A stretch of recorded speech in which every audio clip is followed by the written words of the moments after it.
warahmatullahi wabarakatuh. Perkenalkan, nama saya Salma Khairia Putri dengan NIM 2002-107.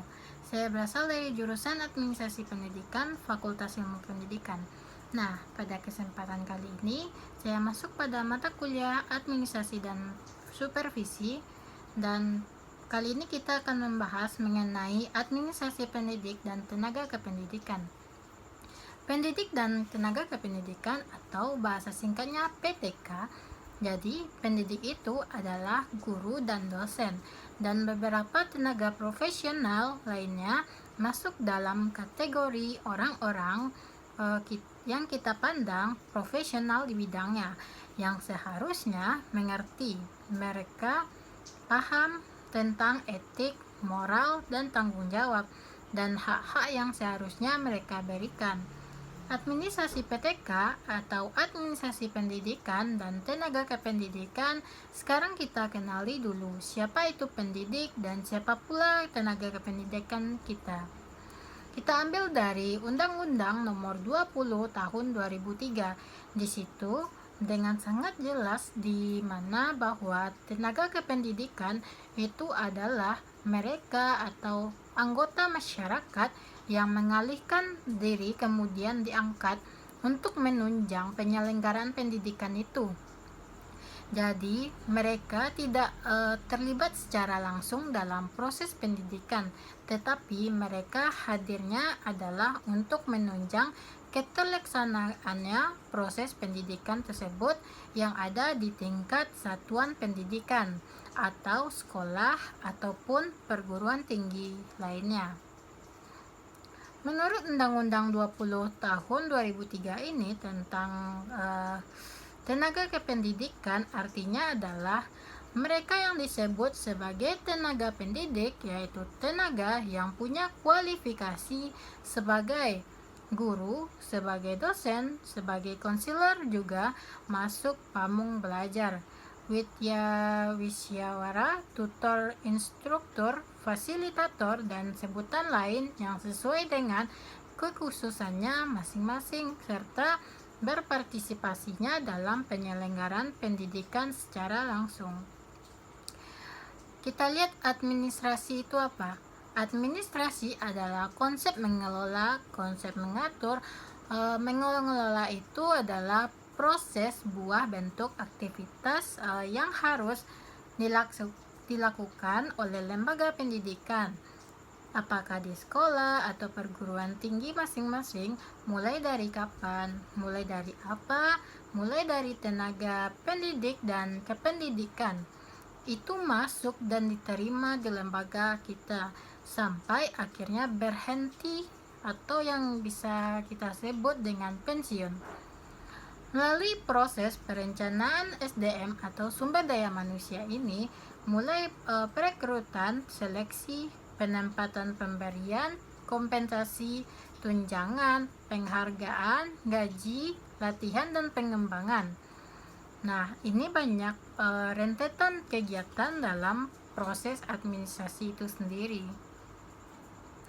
Di dalam bahasa lebih sederhananya, artinya administrasi PTK ini ialah proses atau aktivitas pengelolaan sumber daya manusia mereka yang disebut sebagai pendidik dan tenaga kependidikan, mulai dari mereka yang diterima termasuk lembaga itu sampai mereka berhenti.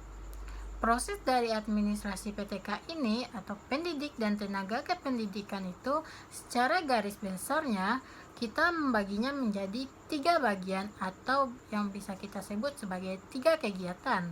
Bisa kita lihat yang pertama itu adalah aktivitas pengadaan, yang artinya adalah proses mengadakan, menerima, mencari, dan menemukan siapa kira-kira calon-calon dari PTK itu yang sesuai dengan harapan-harapan kita untuk bergabung di lembaga, bergabung di sekolah, ke perguruan tinggi itu. Nah, proses pengadaan yang seharusnya diperhatikan pertama adalah analisis atau ramalan kebutuhan tenaga kerja. Jadi, proses penerimaan dari semester ke semester, dari tahun ke tahun bukan ditentukan oleh keinginan lembaga, keinginan kepala sekolah, keinginan report, tidak, tapi berdasarkan analisis kebutuhan guru-guru. Kedua, kegiatan dalam pengadaan itu adalah rekrutmen. Kalau sudah dianalisis, kita perlu kemudian diurai sedemikian rupa, sedemikian banyak yang harusnya ada ditempatin di prodi ini, di jurusan ini, di mata pelajaran ini, di kuliah ini, atau pegawai di bagian ini. Maka lakukan rekrutmen penerima. Nah, penerimaan rekrutmen ini juga panjang. Ada analisis surat yang sudah dibuat, kemudian ada perbincangan dengan tim terkait seperti apa harapan kita atau orang-orang yang akan kita temui nanti, yang kita terima sebagai pendidik dan tenaga kependidikan itu. Terakhir, setelah rekrutmen, kita lakukan seleksi dalam rangka menemukan yang terbaik antara yang baik,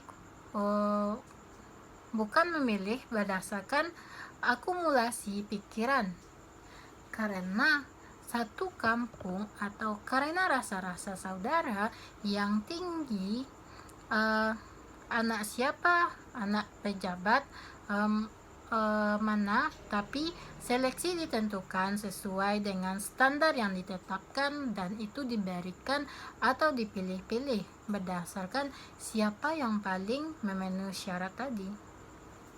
Artinya, kita memprioritaskan sesuai dengan urutan yang terbaik, maka yang terbaik ini layak harusnya diterima meski dalam proses perjalanannya di lapangan. Nah, yang kedua dari kegiatan itu adalah kita menyebutnya setelah diterima, setelah ada lakukan penempatan itu memposisikan mereka di tempat yang seharusnya, di tempat yang dibutuhkan, sehingga terbentuklah case the right man in the right place. Dan negatifnya adalah orientasi sebagai bentuk penerimaan kita kepada calon-calon atau mereka yang kita sebut sebagai pendidik atau tenaga kependidikan yang baru. Dengan diorientasinya mengikuti proses orientasi, mereka menjadi baru di lembaga kita. Karena untuk sampai ke tujuan, siapapun manusianya harus punya orientasi yang sama juga. Tujuan akhir dari penempatan itu adalah the right man in the right place at the right man behind the right job. Menjadi pendidik atau tenaga kependidikan suatu saat Anda dalam mengambil kebijakan, pengambil keputusan di dunia pendidikan, Anda adalah pengelola pendidikan ini, yang menjadi tugas Anda bahwa penentuan kalau ingin memperbaiki yang namanya kualitas pendidikan harus dimulai dan kita si pengambil keputusan atau kebijakan, salah satunya proses rekrutmen tadi, seleksi dan penempatan yang tadi. Kalau semua atas dasar the right man, the right place, and the right man with job, harusnya persoalan kualitas dan mutu akan menjadi lebih baik. Jangan sampai kepada tahap yang seharusnya kita inginkan. Tapi ternyata dari beberapa puluh tahun yang lalu, masalah pendidikan masih sama. Kesalahan-kesalahan yang pernah si pengambil kebijakan atau oknum kebijakan terkait dengan ini karena kebutuhan kepentingan pribadi, kepentingan kelompok, seharusnya nanti bisa dihandle, dibahas, fokus pada kualitasnya. Yang ketiga, pada kegiatan tadi yaitu orientasi, harus dilaksanakan untuk menyatakan bahwa Mereka para calon yang sudah diseleksi, yang sudah diterima tadi melalui proses rekrutmen yang panjang itu betul-betul diterima sebagai sebuah keluarga, sebagai anggota keluarga baru dengan orientasi diatasi berbagai macam keraguan, ketakutan mereka, kecanggungan mereka timbul rasa percaya diri yang tinggi, rasa saling percaya, dan sebagai karyawan baru, sebagai pendidik atau tenaga kependidikan yang baru, mereka akan tahu harus bekerja seperti apa, PR yang harus mereka laksanakan seperti apa nantinya.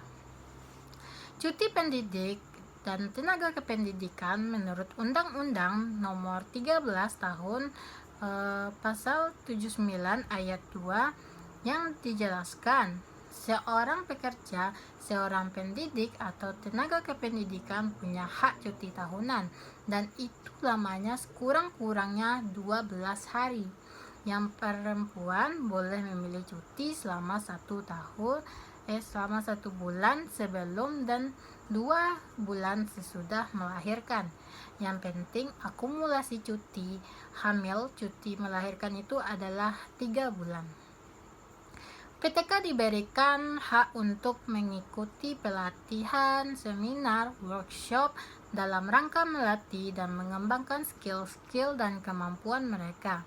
Tujuan pembinaan itu banyak, mulai dari produktivitas kerja yang seharusnya produktivitas kerja meningkat, efisien, terjadi pengurangan kerusakan dengan adanya pembinaan dan pengembangan, harusnya pelayanan jadi meningkat, moral akan lebih baik, etika moral, etika kerja meningkat, pengembangan kepemimpinan dari individu yang bersangkutan atau kepemimpinan dari pemimpin lembaga itu sendiri.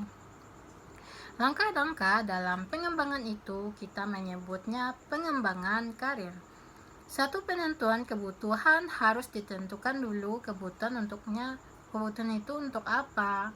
Tentukan sasaran, identifikasi berbagai macam prinsip belajar, karena tujuan utamanya adalah untuk belajar, maka harus diidentifikasikan prinsip-prinsip belajar tadi, laksanakan programnya, identifikasikan manfaatnya, kemudian laksanakan. Jadi memang harus dipisahin sedemikian rupa, seserius mungkin, seprofesional mungkin, karena digunakan bukan uang kita, tapi uang milik negara. PTK atau Administrasi Pendidikan, Tenaga Kependidikan yang disebut dengan evaluasi. Jadi semua hak, semua kewajiban, semua apa yang tadi kita perbincangkan melalui prosesnya, mulai dari diterima sampai mereka selesai pensiun atau berhenti mereka bekerja, itu harus ada evaluasinya dalam prosesnya. Evaluasi dalam rangka untuk melihat sejauh mana pelaksanaan, kapasitas, kualitas, segala sesuatu yang terkait dengan PTK itu sudah berjalan sesuai dengan harapan yang kita inginkan, sudah sesuai sebagaimana mestinya, sehingga tidak ada saling merugikannya lagi. Di dalam proses evaluasi itu, apa yang diberikan minimal ada 5W dan 1H. Masuk dalam pikiran untuk mengkategorikan kegiatan ini.